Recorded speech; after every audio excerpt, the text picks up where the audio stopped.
Dr. Haber has also been involved with the establishment of a potential early psychosis program and works with families and trainees within this program. He is also responsible for a day hospital program for young adults. He holds a PhD in clinical psychology from the University of Tennessee, with his undergraduate work being completed at the University of Florida. In addition to his responsibilities at the Institute of Living, he teaches psychology courses at Central Connecticut State University and maintains a private psychological practice at the Institute. Dr. Haber has been a speaker for numerous organizations on mental illness, including presentations to the National Alliance for the Mentally Ill and the American Psychiatric Association at their annual conventions. Prior to his joining the staff at the Institute of Living, Dr. Haber was the CEO of a community mental health center in Pennsylvania, where he received an award as the community's finest professional and served on the board of directors of the local Chamber of Commerce. He also helped establish a community first night celebration. Please join me in welcoming Dr. Haber.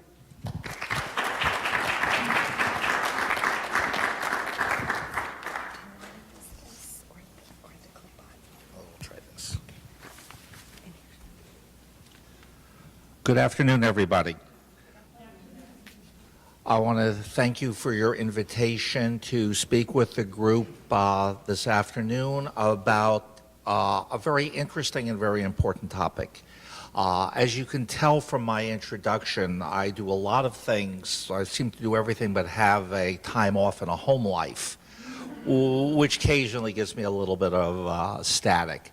Hopefully, today we can engage at least somewhat in a dialogue and try to talk about on some of these issues that we're all facing.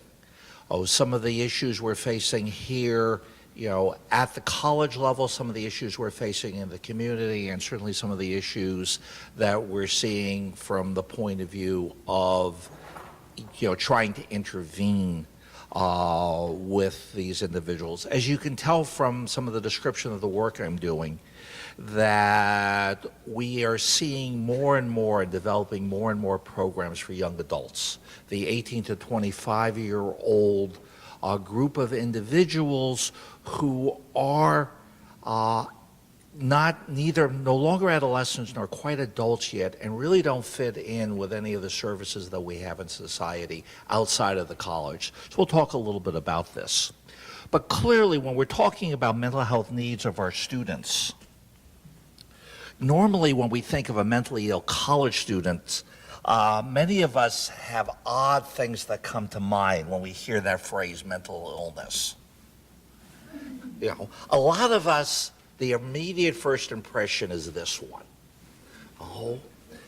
For those of us working with young adults, this is the impression we sometimes have of some of our students who spend the weekend doing things that they probably shouldn't be doing, down and out and getting really into a lot of trouble. And this is the general kind of framework that people have. Well, this is my view of young adults with severe mental illness. And this has come from a lot of training, a lot of practice, and a lot of experience working with exactly the kind of kids that you have in your classroom. One of the things we have done with our early psychosis program is we've taken now 50 or 60 kids over the last 6 or 7 years who have had a psychotic break while in college, have become extremely ill, have needed to be hospitalized, sometimes many times, have had to return home and drop out of college. We've been able to get 70% of them back into college. Some of these young adults are now in law school, some of them are working. Some of them have advanced degrees. So what you can do with this population is really very much that you can do. Okay. We are seeing more college students now than ever before who are mentally ill. Particularly those on psychiatric medications are rising. You know, the American Psychiatric Association in its 2008 college health survey found that 30% of college students reported that at some point or other in the last 12 months that they were so depressed that it was hard for them to function.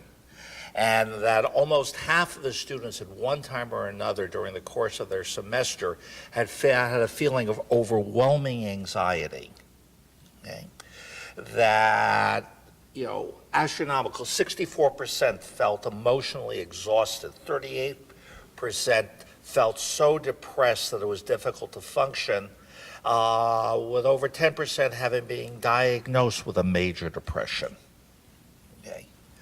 We see it all on campus. Anything that we would see in a practitioner's office, you're seeing on campus in terms of depression, stress and anxiety disorders, relationship issues, drug use, sleep difficulties, eating disorders, assault, abuse, obsessive compulsive disorders, grief, loss, you name it, we're dealing with it on a daily basis on our college campuses.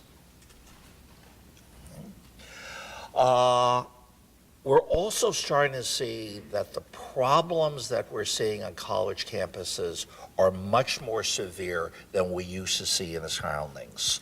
About 44% of individuals visiting college counseling centers today have a severe psychiatric disorder. This is up from 16% who would be classified as severe a decade ago. 1 in 4 of your students is probably on psychiatric medication. Again, up significantly in just the last 10 years from what it used to be.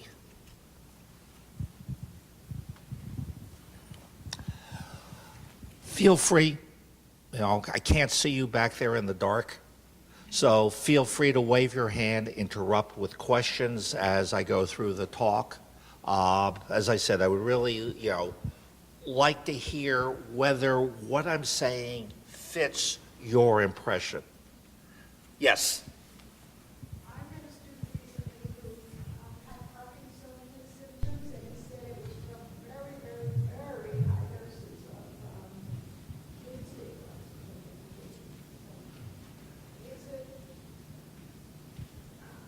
Is that common to have such a high symptoms like that? For those of you who didn't hear the question, she has a student who is showing Parkinsonian-like symptoms, which are movement disorder-like symptoms, because he says he's on high doses of medication. The answer to your question is it's not uncommon to have somebody on high doses of medication, but if he's showing those kind of symptoms, he's being mistreated. Okay, he should not be having those level of side effects, and they either need to treat the side effects, change the medication, or lower his dosage. Okay, so that's unfortunate, because when we talk a little bit later about treatment, in terms of treating somebody for some of these conditions, psychological treatments often work very well. Medication is often important. Medication doesn't work if you don't take it. And if you're having those kind of symptoms, you're not going to be taking your medication. I just have a question. You mentioned there's an increase in psychological disorders in the student population. Why is that? There's a number of reasons why we're seeing an increase in psychological disorders in the college population. The major reason has been the dramatic impact of the change in disability laws, the No Child Left Behind, and a number of the other kinds of changes in society in which more students with problems are graduating from high school, therefore more students with problems are going on to college. In that sense, programs are working. These kids are going through school, getting an education and are able to do the academic work and are moving into the other kinds of environments. I also think, it's getting tougher out there. Just to connect to that, are they self-disclosing more? That is an interesting question. When I see somebody, it's too late. There's no choice that they've self-disclosed because their behavior has gotten to the point where it's been noticed by others and they've had to get some help. I think they are. I think we're seeing at least some reduction in stigma. I know Central has recently started a chapter of NAMI on campus, which is a support group for and by people with mental illness within the college community, and that's a public and active group, which has been very good. I had one student come into one of my classes as one of my students, and announced she was, president of the organization, which I thought was, excellent willingness to share some of those things. Related to, I guess, the increase as a result of self-disclosure, I recently had a medical procedure, and numerous times I was visited by a nurse who asked me about my medications, and I said I wasn't taking any medications. And each time they were surprised that I, a 54-year-old person, was not on any medication. And I was a little surprised at that. And, I just wonder how much of this reporting of students who are on medication is because of the drug industry and the marketing and a move to using more psychotropic, whatever kind of drugs, rather than a real increase in mental illness. I'm not a fan of the drug companies by any shape or form. I am not a fan of their marketing techniques or anything else. But the basic premise I don't think is correct, because these are the students who wouldn't have been in college before. Because when you were at the severe end of the spectrum, without biochemical support as well as without psychological support, you're not going to be able to make it within the academic environment or the social environment or the work environment. So I think we're seeing not only the percentages increasing, but the percentages are increasing because in fact there are more students who are falling into this category, making it into college. Yes. Could it also be that more and more students are making it into college who are working maybe full-time, and they're stressing themselves out because they think they can do it, and so they kind of overwhelm themselves? And would you say that that could be part of the problem? That, I think, is part of the problem. Those are also not the people likely to be the ones we're talking about who are on psychiatric meds in that sense in terms of that. I certainly do see it. I mean, I had a woman in one of my classes, and Central has a schedule I was saying that I don't like. My evening class is 7:20 to 10 p.m.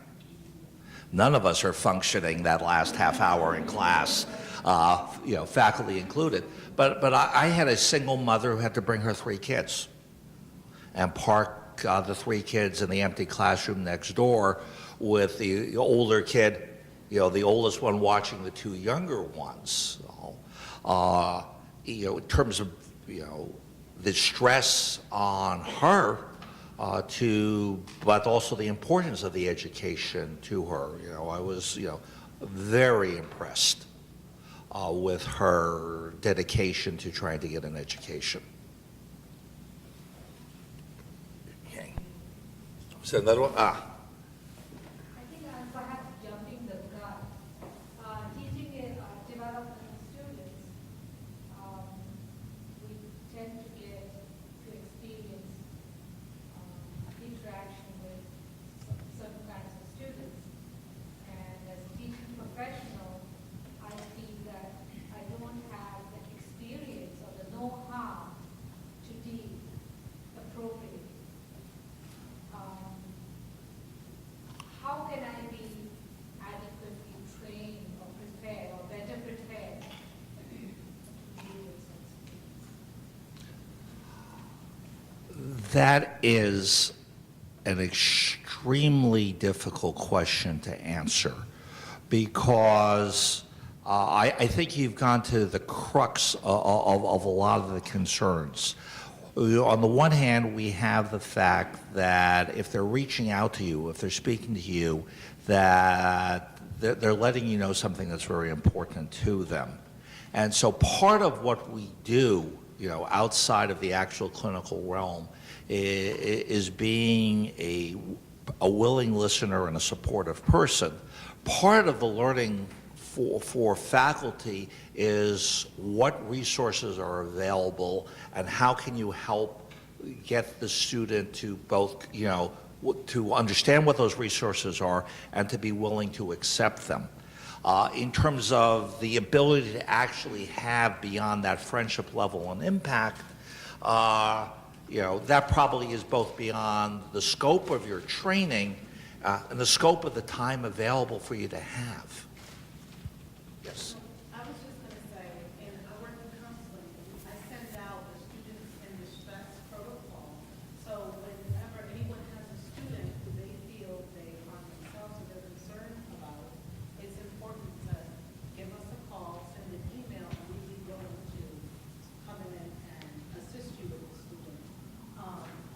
I worked in the private doing clinical practice, and one thing I feel is that people are more willing to seek mental health treatment.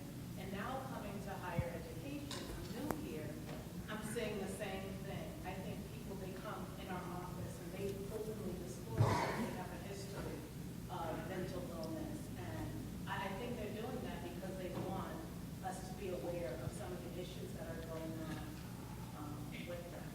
I agree with you, and I think they are to a larger extent than they used to, but not nearly to the extent that I wish they would. Right. One more question, and then I'll talk a little more. Yes. Kind of going backwards a little bit, I guess.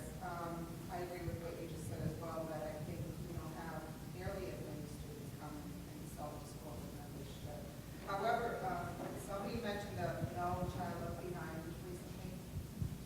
And I guess I personally haven't thought about it before, but when, I don't know if it was William or yourself that brought it up, I think of that case that recently made local news where the 11-year-old, 12-year-old child runs away from home and is left in an abandoned, hides out, all because of CMTs.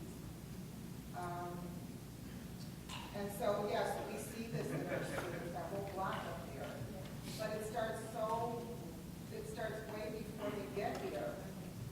And it's kind of like literacy and math competencies and all that stuff, and we start addressing it in college, when the emphasis and the focus should really be fifth grade, 5 years old, or even younger. And I would just like to hear from you, your insight too. I've been in the field a long time, and one of the things I really try to do is try to deal with the piece where I can have an impact. Okay? So that, I could go on for hours over how I would redesign the world, and how I would, operate things very differently to have a healthier environment than we live in. For example, a lot of the problems we deal with are the sequelae of abuse and neglect in childhood. Okay? Do you know who the best people are to predict which children are going to be abused?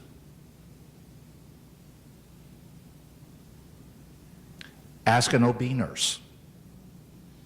An OB nurse watching parents in the immediate aftermath of the delivery. On certain studies have had like an 80 and 90% success rate in picking out, which parents would be being referred to DCF 5 or 6 years later. You could take that knowledge and develop programs to provide programs for people at risk. So I really don't have an answer to that question. Yeah, we need more mental health services in the schools, in the high schools. We need them in the elementary schools. We need more parent education.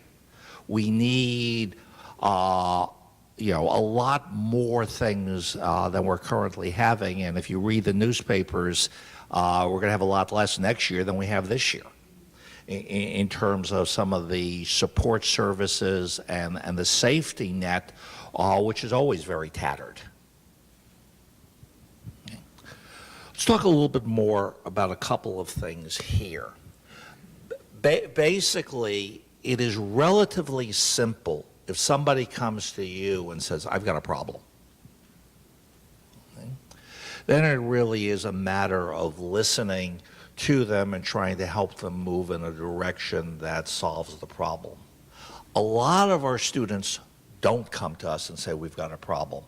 And it's kind of observing what's going on out there, which might give you a clue that there is a problem, and perhaps, you're mentioning it to them or speaking to them or asking them about it can do that.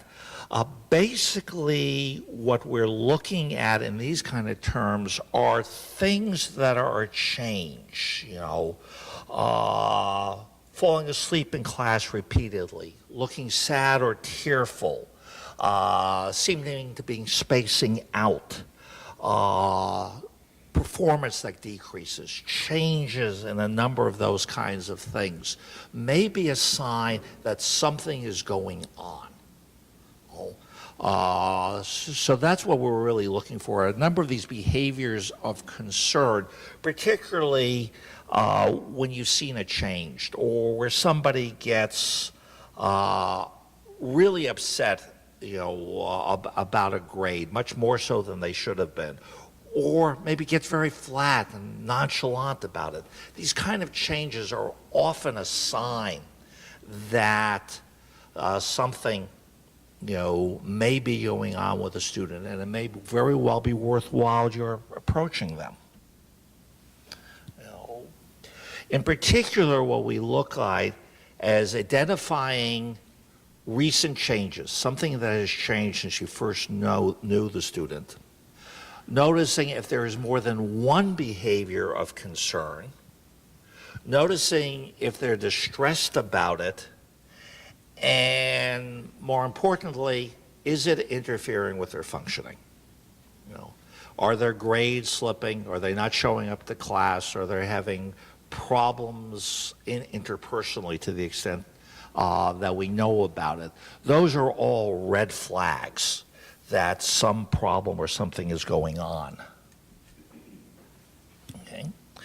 In terms of individuals developing a severe form of disorder, what we're looking at is withdrawal, suspiciousness, changes in the way things sound, odd thinking or behavior, outbursts or lack of emotion, and again, hygiene. We're looking at things moving to a more extreme level.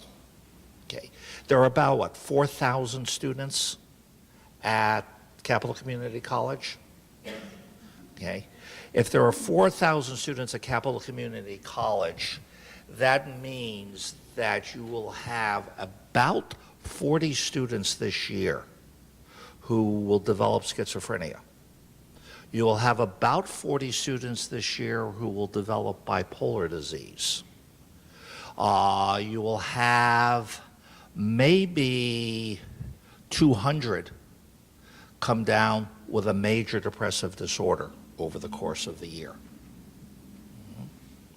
So these things are very likely to be seen and visible within the framework of the college community.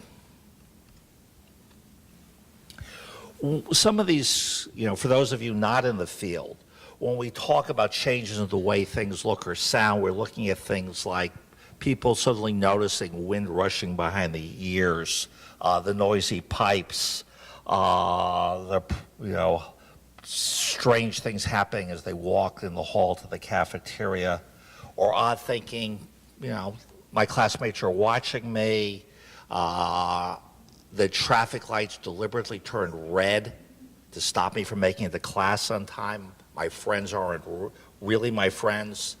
You know, I didn't flunk this test. I really passed it, but you're against me.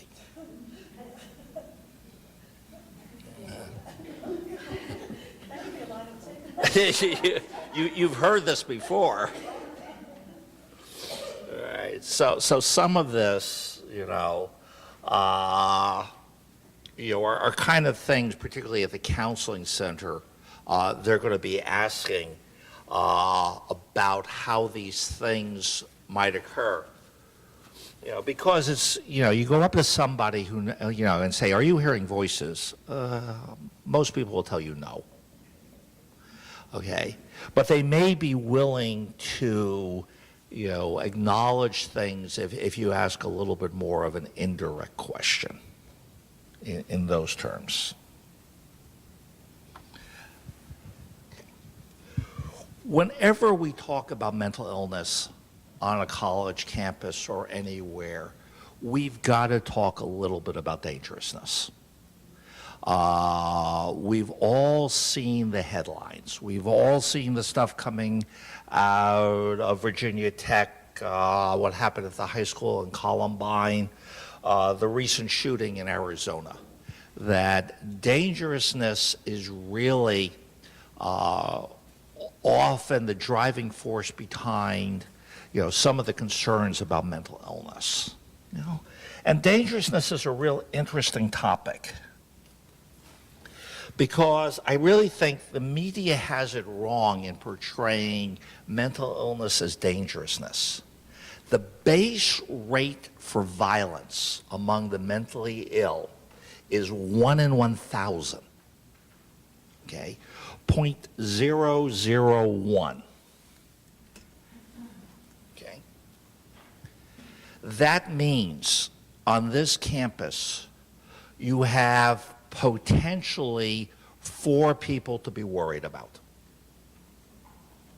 Okay? You may have many more violent people on this campus, but I'm talking about 4 people whose violence stems from a mental illness, from the effects of their emotions or their disease on their ability to control. Every college campus, has kids who steal, who have kids who are aggressive or assaultive in a variety of ways, but not as a product of their mental illness, like you would believe from the scary incidents that we see, around. They are, thankfully, relatively rare. Any comments on this? Yeah.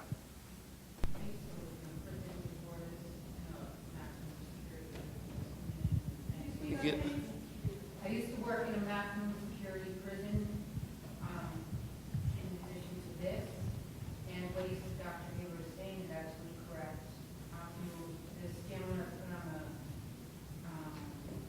stigma, that's put on the inmates in the prisons, they're dangerous, and I worked in one just for mentally ill, and for the most part, they're not as dangerous as you think. As a clinician, I had to sit in little box rooms by myself with rapists and murderers and so on, and you can have a conversation like me, and you never know if they weren't in that cell. They were out on the street, you probably never know. there's another hand.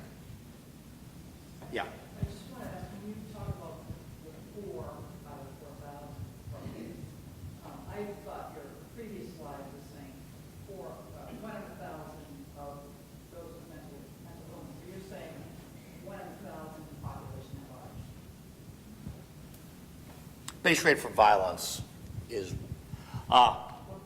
yeah, actually, Population at large, is that right? I take back, no. Base rate for violence and mental illness is 1 in 1,000. You're right, 4 is an overstatement. No, I'm not, I'm just trying to clarify, is the Base rate for violence and mental illness is, along 1,000 mentally ill, or is it along 1,000? no, it's 1,000, of every 1,000 mentally for every 1,000 mentally ill people, you'll have one who's violent. Okay, so you are correct. I've overstated the risk on this campus. And does the risk include violence to oneself as well as others? This is not the risk, no, this is the risk towards others. I think the rate of suicide, the rate of violence to self is much higher, okay? There is about in individuals with schizophrenia, sometime or other during the course of the illness, there will be about a 50% risk that somebody will try to commit suicide and about a 10% success rate. You see in bipolar disease a good 10 to 20% individuals trying to hurt themselves or kill themselves within the framework of that disorder. So dangerousness to self is a much higher likelihood. And back to what you were saying about our prison experience, yes, individuals with mental illness are much more dangerous to themselves than they are ever dangerous to somebody else. And they're dangerous to themselves not only directly from suicide, but just in the effect that their mental illness has on the people around them when they may be accusing somebody of stealing from them or making complaints to the police about things happening. They really could come into conflict with a number of individuals in which they would be the victim. Now,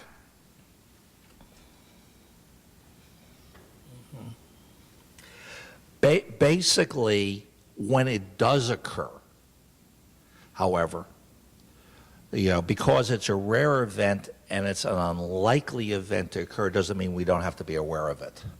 Because when violence occurs within a community such as this, it can be very devastating. And I think what we've seen in the papers was that when the rare event occurred and you look back at it, the warning signs were there. That rarely do you ever have somebody who explodes violently in which there was no warning signs from beforehand that maybe we could have picked up on at some point in time. Aside from the fact that hindsight is perfect, still there are certain things that we're looking at. And some of the things that we're looking at in terms of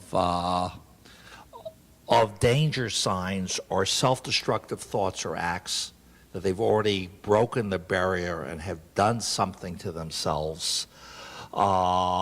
Admiration for people who have done violent acts. Obvious signs that they have a mental illness in the context of some of these things. Okay. Demographics. Violence peaks at around age 18. Violence tends to be done by males, with 9 out of 10 violent crimes committed by males.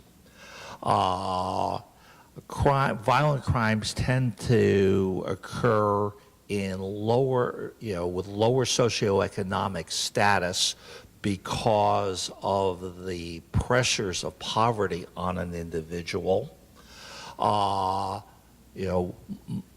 Higher numbers, it's interesting, higher numbers of minority groups are involved in criminal activity, but higher numbers of these mass killings have been in the majority groups. So, racial and ethnic considerations are kind of the reverse of the popular opinions on these things. And drug and alcohol use occurs in about 80% of these cases because it's a disinhibitor, meaning it allows the individual to carry out the acts because the inhibitions aren't there. History is the best predictor of future behavior.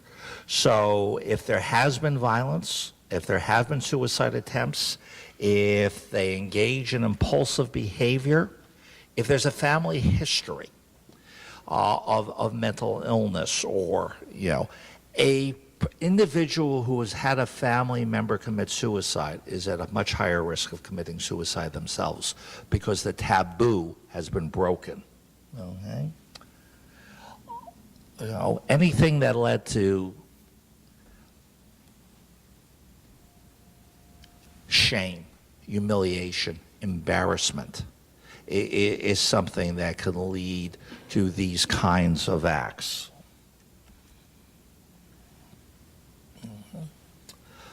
And we've already spoken about some of these kinds of mental disorders. Questions?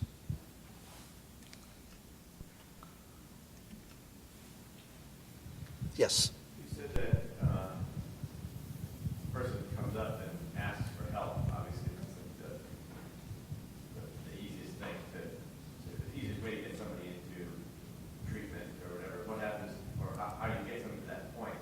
Because I feel like a lot of people may not be at that point, and with the stigma or whatever, even though it seems like more people are disclosing, taking the next step to actually seek treatment, especially regular, and sustained treatment, seems to me a much bigger hurdle. So how do we maybe as people who may encounter some folks in this position on a day-to-day basis, get them to go see Sabrina or others, or folks like yourself?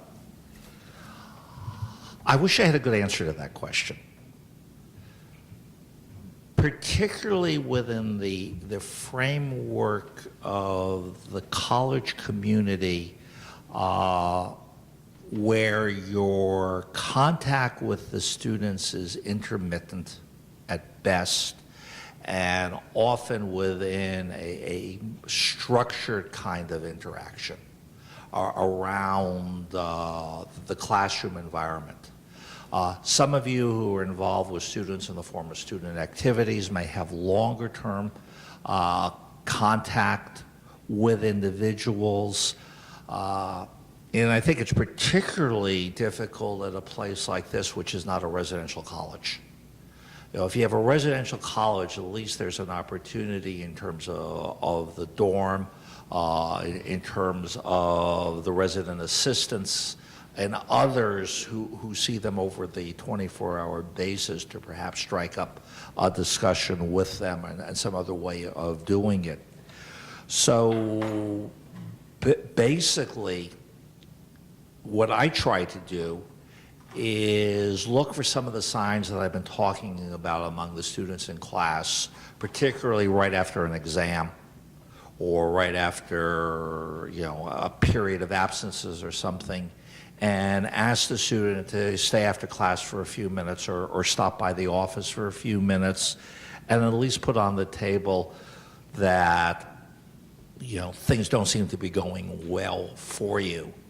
And is there any, something is there anything I need to know or anything you'd like to share with me? And then depending on the answer, to basically do what the counselor was saying before, is know what services are available and what the procedure is for having them get the services available. I was asked a question at lunch about what services are available for those who have no resources. Unfortunately, the services that are available for those with no resources are basically no services. And that is an extraordinary problem in our community, in the sense of if somebody is severely mentally ill and has no services, the state has a responsibility through the Capital Regional Mental Health Center and a number of the other agencies subscribe to them. If somebody is suicidal or dangerous, any of the psychiatric hospitals will admit them. They need to be seen in the emergency room, and immediate help is available that way. In between, there is very little services that are out there. There is a group in West Hartford, Volunteers in Psychotherapy, who will provide psychotherapy services for an individual in return for that individual volunteering somewhere in the community, and basically trading therapy for community service. Many practitioners will offer to see individual on a sliding scale basis, or will occasionally see somebody without compensation, but in general, those services are really not readily available anywhere in the community. Now, I know most colleges require, I don't know whether Capital does, health insurance for admission. I know Central does. You must have health insurance. I don't know about part-time, but at least full-time, you must have health insurance to enroll in college. I know UConn does, St. Joe's does, Central does. I don't know whether Capital apparently doesn't. That often covers it. The new law, which allows students 26 and under to stay on their parents' health insurance, has helped somewhat. If they, really are at the low end of the economic spectrum, Medicaid is all help. All of those things, will be an entree to service, but not nearly enough. Yes. Well, I'm here in part because I'm concerned about the number of students that I have every semester who have a need for some assistance. And I don't know if I would characterize them all as mentally ill. No, I would not characterize them as mentally ill, but they need assistance. I've had homeless students, a variety of issues that they could use benefit from counseling. And I don't know, I just think that we as faculty here need to do something about it. Because, there are few services, like I said, I'm sure you all have them in your class as well. We need to be advocates for our students and make sure that they do have the services available. And I'm willing to work with whoever wants to, but I'm just amazed at the number of students that I have that have issues and they seem to be struggling on their own, and I really don't know where to refer them to. And like I said, a lot of them don't have mental illness, but they probably are suffering the effects of living under stress or being homeless or whatever. But they need something, and I just think that as a community here, we need to do something. And I would echo that not only as a college community, but as a civic community. Your experience is replicated in numerous ways in numerous places around the Hartford region. As an urban-centered community college, I think you certainly see a concentration of the problem that we see that's part of the larger community. Can I ask a question for the group, because I don't know the answer to this, and I don't even know the answer to this about our school. I get mixed signals from our people at our school about our counseling department. I don't think anybody here, again, I wish Sabrina was still here. I think she's come in and she's done a lot for mental health awareness on this campus, sending out stuff and being a representative or a place that we can go to talk about these issues. But over the years, I've gotten mixed signals about the purpose of our counseling center. Some people insist it is an academic counseling center exclusively, and some will tell me, well, but they all have counseling backgrounds, so they are equipped to deal with this kind of stuff. And what is the answer? Because if we have people who can take care of some of those mental health needs, not just those academic counseling needs, then I really want to avail my students of that opportunity much more. I can just refer to my own experience. I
There are just a couple of things I want to add on that. First of all, up until a couple of years ago, University of Connecticut West Hartford campus had 0 counselors. I think they may have 1 now. The fact that you have 4, as slim as that resource is huge compared to some of the other institutions in this area as part of that. And I think you're correct. A lot of the issues are, not mental illness in the formal sense of the term, but certainly have an impact on one's ability to function and one's emotion in terms of dealing with a number of these things. There are, I think, a certain dynamic tension that exists in every institution between the needs of the faculty, the needs of the student, and the needs of the administration when it comes to issues like this, because of the need to maintain a proper learning environment for all. And how the effects of a student's problems will affect the classroom and affect other students on campus are sometimes part of the equation in terms of overall policies in dealing with students around these issues. Then we also have law, particularly around the issues, and part of the reason some of you may never know what happens with the student has to do with the issues of privacy. Those in the mental health field have to deal with HIPAA, but those of you in the educational field have to deal with FERPA. Because sometimes what your student really needs is to alert their social support system. The family member that does care, the people out there around who may not know about what is going on and might be a real source of help for the individual. But by law, we're often tied in our ability to reach out to the larger community. The other aspect in terms of dealing with significant mental illness, college counseling centers are not equipped to deal with people at the severe end of the spectrum. That really does require specialized services and a referral arrangement between the college, and the people who can deal with that. I see that the next meeting is starting to come in. So, okay. So why don't we finish up with some more questions on this? A student is disrupted in the class, so classroom management, how do you deal with that in the moment? And then my other question is, what, if you have concerns about your personal safety with some of the issues of classes, what do you recommend along that line? In terms of classroom management and disruptive students, I try humor first. I try speaking to the students second, and I toss them out of the class third. Okay? Because I have 36 other students to deal with. In terms of personal safety,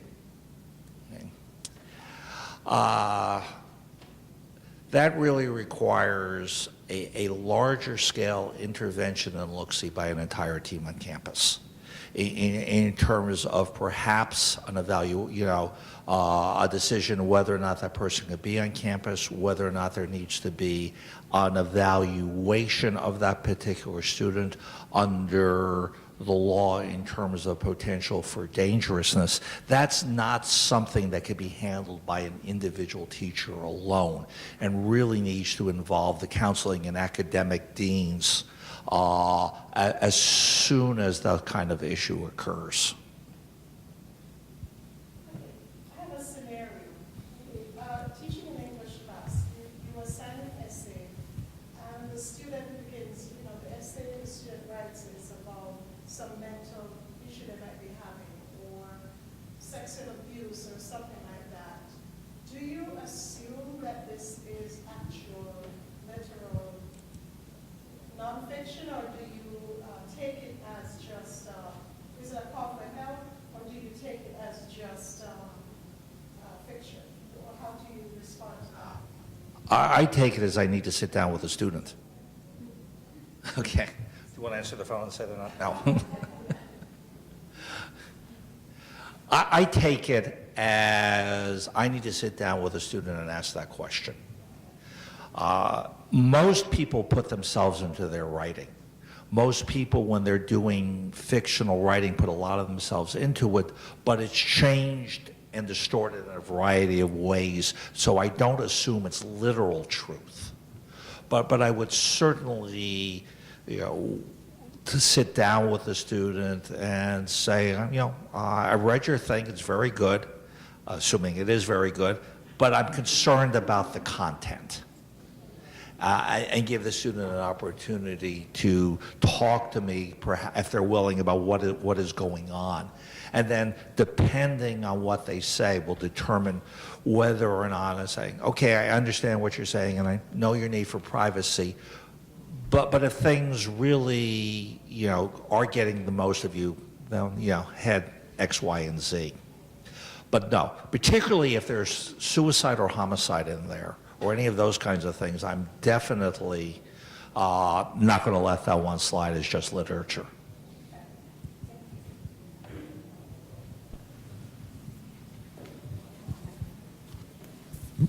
Okay, unfortunately, we have to end this conversation, but hopefully we can keep this topic going and possibly use Center for Teaching as the forum to discuss this topic.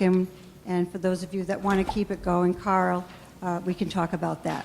And thank you, Dr. Haber, for a wonderful presentation. Thank you very much.